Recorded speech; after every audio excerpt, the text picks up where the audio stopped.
Good morning, good afternoon, good evening. This is Sophie, your psychologist. We will have a show called Mental Health Hour every Thursday from 6 to 7 p.m. We need to create awareness on mental issues that are affecting our families. I welcome you from all over. Ask all the questions so that we can learn together and also improve on our way of living. Today I will want to talk about depression. Basically, as a psychologist, we call it the major depressive disorder. But because of the people that everyone is not a professional in this field, let's call it depression. So depression can affect everyone.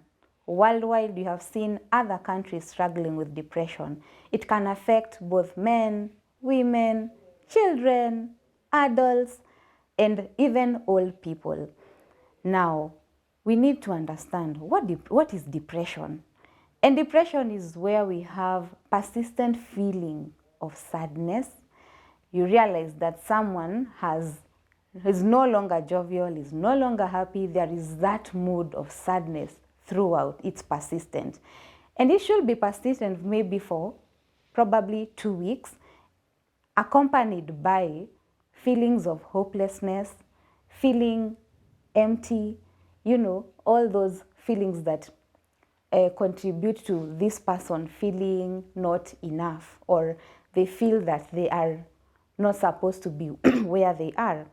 Again, there should be loss of interest. Like maybe someone will be excited to go to work, someone will be excited to go to school, maybe your child was excited to go to school, but he's no longer looking forward. He just wants to withdraw and isolate. That is also another symptom. This is where there is loss of interest or pleasure in the activities that a person used to enjoy.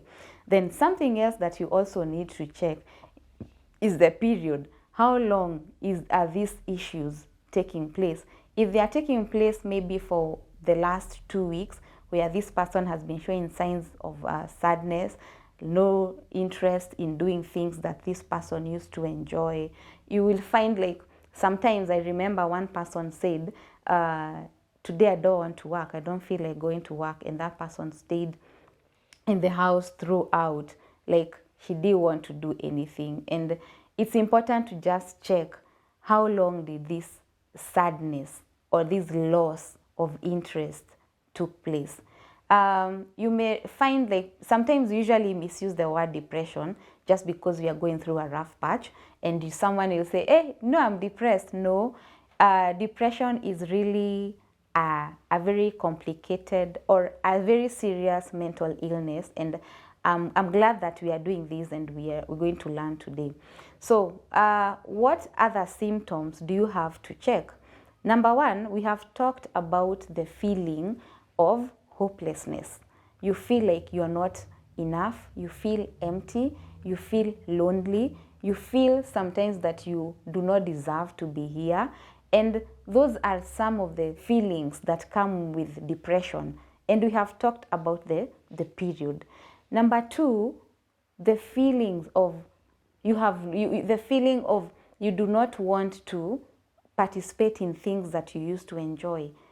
Like, we've talked about school, we've talked about going to work, and you just want to hide yourself. You just want to be alone. Number three, we can look at isolation. How long has this person isolated?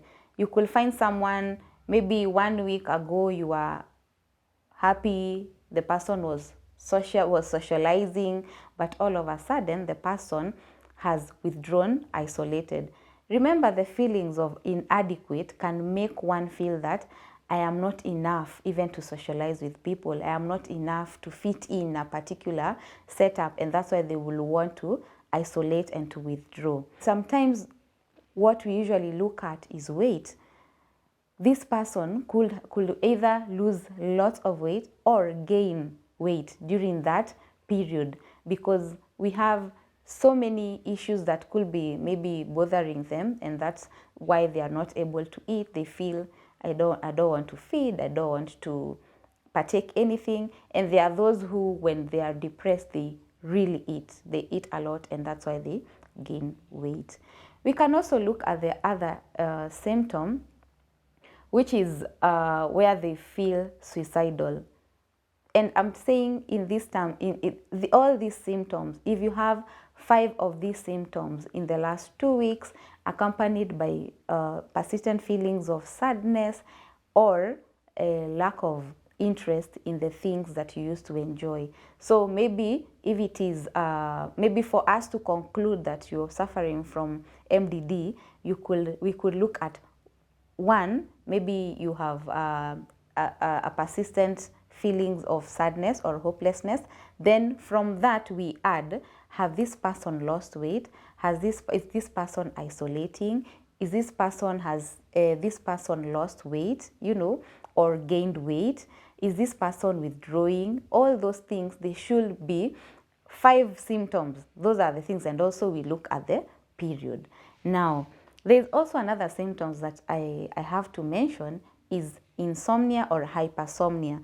This is where you excessively sleep. You just want to sleep.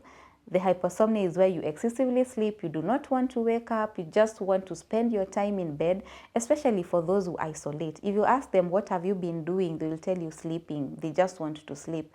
Or someone who is experiencing insomnia is one who will wake up maybe very early in the morning and is not able to go back to sleep.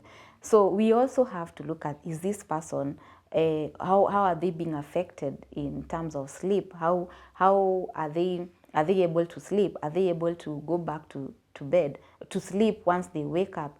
Like for instance, sometimes someone will tell you, I wake up at 2 a.m., I'm not able to sleep again. So it is one of the symptoms that we will have to check before we conclude that you have MDD or the depression.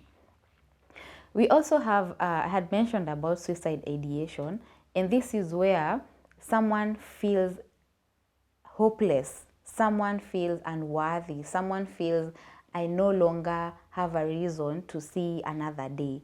And we have seen so many cases in our country where people are dying by suicide because they have lost hope and they have no reason for facing another day. So this is another symptom. So I have seen debates, people saying, hey, someone should not die by suicide, someone should, but we need to understand that these people are usually they are usually experiencing other symptoms other than the suicide ideation. These people they're feeling sad. These people they have a lack of interest in the things that they used to enjoy. Maybe they are not eating. Maybe they are not able to sleep. And so even the thoughts of the suicidal ideation overwhelms them, and that's why they end up dying by suicide. But all in all, we should not diagnose ourselves. Just go to a professional so that maybe the professional can look at the things that you're going through, and then they will be able to prescribe for you medication if there is need be. Because you see, depending with your symptoms, depression can be checked in terms of, is it mild, is it severe, is it moderate, so that they can also know how they are going to prescribe your medication. So if you're out there, you have a family member or even a friend who could be having these symptoms, just advise that person to seek professional help. Nowadays, I have made it a habit to ask my friends, are you sleeping well? Are you eating well? I know they could look like funny questions, but I'm trying to create awareness that it is good to look at your patterns, whether you're able to sleep, whether you're feeding right, whether you're still able to enjoy the things that you used to do, your hobbies, so that, my friends, so that one person, at least you can save them from falling into depression. I know anyone is prone to that. No one is exceptional from suffering from depression, but it is always good to just ask your friends around, how are they feeling? When is the last time that someone asked how you're feeling? Like nowadays, you just say, hi. We do not even want to know how that person, the other life, whether this person is sleeping well, whether this person is eating well, whether this person is going to work, whether it's your child, how is she performing at school? Is she still interested in education or in academics? And why is she not interested? All those things can help us diagnose. I'm not saying that people should diagnose at home, but those are signs that you can even tell someone, please go see a doctor. So let's look at the causes of depression. Number one is genetic predisposition. Maybe your family history, there are people who who have suffered from depression, and you have to check, is my depression recurrent? Because there are those people who suffer from recurrent depression, like it's like part of their lives, but they have to go back, maybe check their family history. Is there someone who had similar issues? So that even if you are told that you're suffering from depression, you can understand, oh, it's coming from my family history, it's coming from so and so, and you'll be able to accept that, oh, I'm really suffering and I need help, and the help is here, and that is how you even get treated. You have seen like some clients, they do not accept that they are sick, yet you're seeing totally this person needs help. So what we usually do, sometimes we ask your family history, has there been a history of depression? So if maybe your child, if maybe a family member is suffering, just go and check your family history. That can also guide you. Number two, we have traumatic events. Now, if you are exposed to traumatic events, maybe in your childhood or in a particular stage of your life, sometimes it creates depression. It is a cause of depression because your brain maybe does not know how to respond to this situation, and you definitely find yourself that you're suffering from depression. I remember, like, in cases, especially for those maybe like in relationship or in marriages, you find someone who is sick. One of the partners maybe is suffering from depression, but they really don't know. But it's because of the traumatic events that are experiences that are happening in that marriage. Her environment could be toxic, and therefore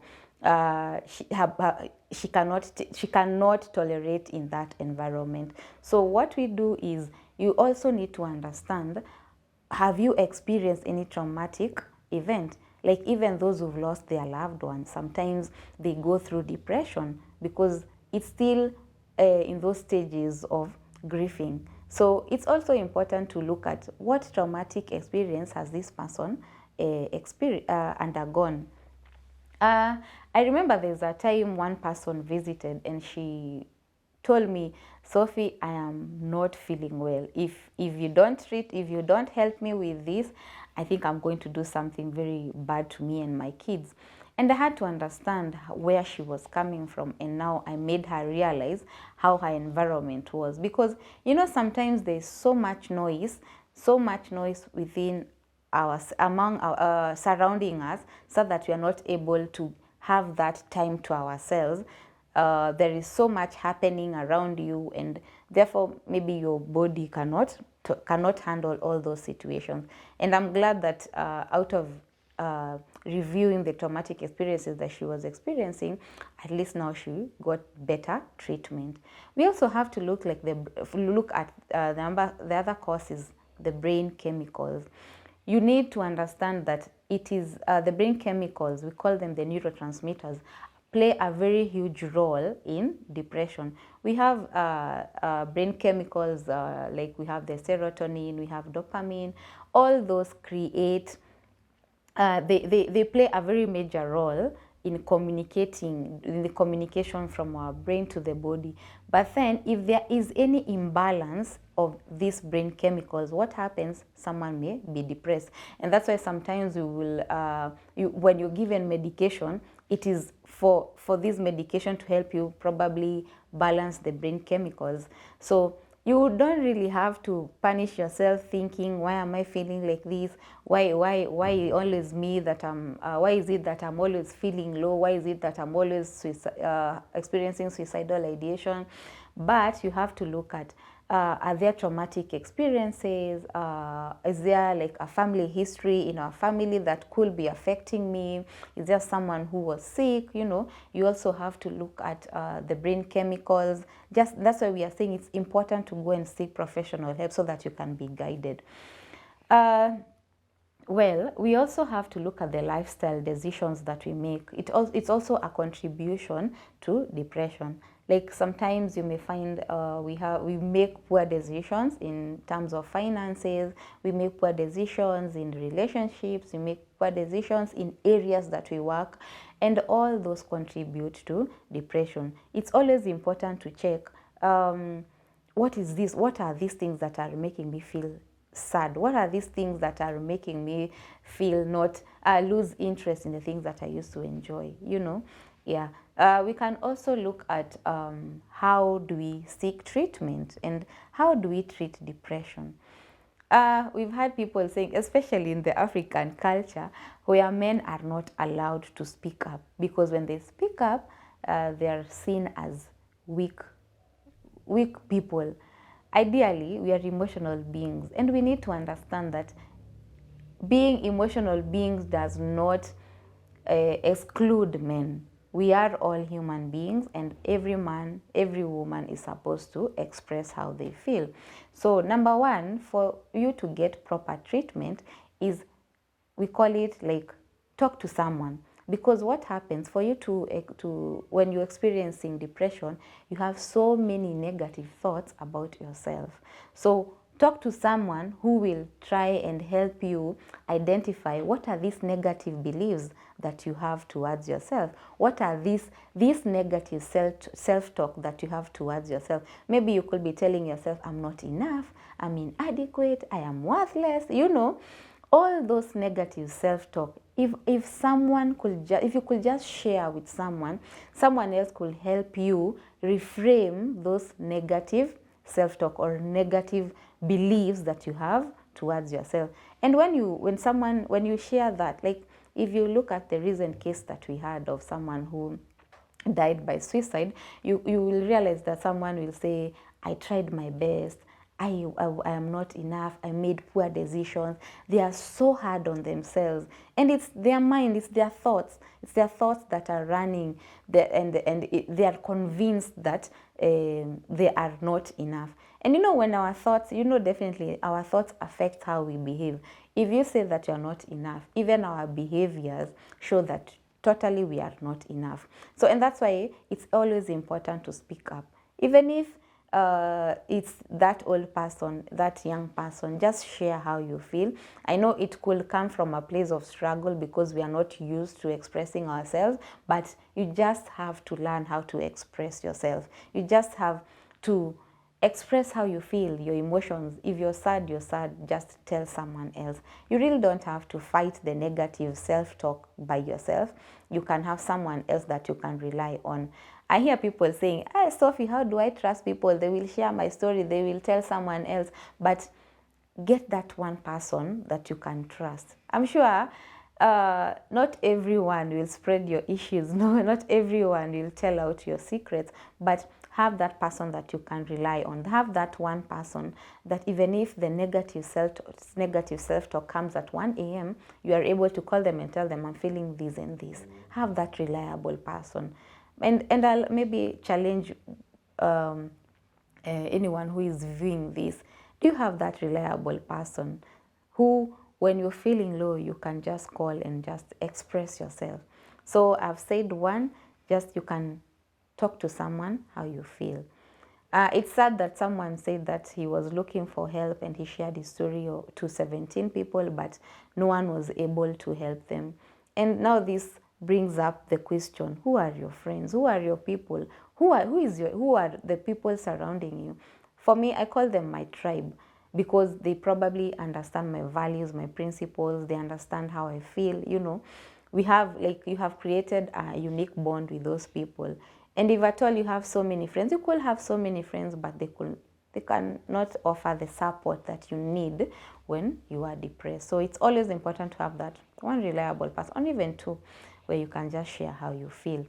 Number two, you can seek you can visit a professional, like maybe see a psychiatrist who will prescribe medication for you. And this medication will help address your symptoms. Maybe it will help you, the symptoms will help address the appetite issue, it will help address the insomnia, it will help you address even with this, the feelings of sadness. And that's why it's always important. As much as I usually tell people, for those who are talking to someone, always go also and seek a professional help to just understand how, at what level is my depression. Is it mild? Is it moderate? Is it chronic? You know, is it severe? You need to know at what level it is so that you can have proper prescription and also someone that you can talk to. Again, number 3, I would say lifestyle issues. You can choose lifestyle way of solving the depression. Like for instance, eating well, having healthy diet, it can help a lot. You can also try to exercise, because exercising sometimes helps with the brain chemicals. Even if I'm not saying that you can, maybe someone will look at it and say, I don't have finances to pay for the gym, but you can just take a walk. You can jog, you can go and connect with nature, like walk in the forest trails, you know. All those simple things can help you exercise and also bring about the feel-good hormones that will help you improve on the depression level. And finally, we can also talk about improving relationship with people. Like, how do you relate with other people?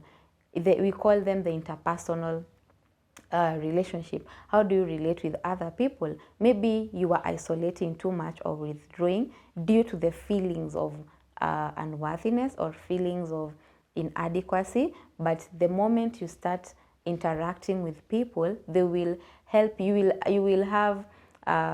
You will start improving in the symptoms. Like that isolation may go away, the withdrawing bit will go away, those negative talks will definitely go away. So that is all for today, and I wish that if you have any question in terms of depression, just ask me, then I will answer so that we can continue creating awareness on this. Thank you so much for listening to me, and have a lovely evening. Thank you.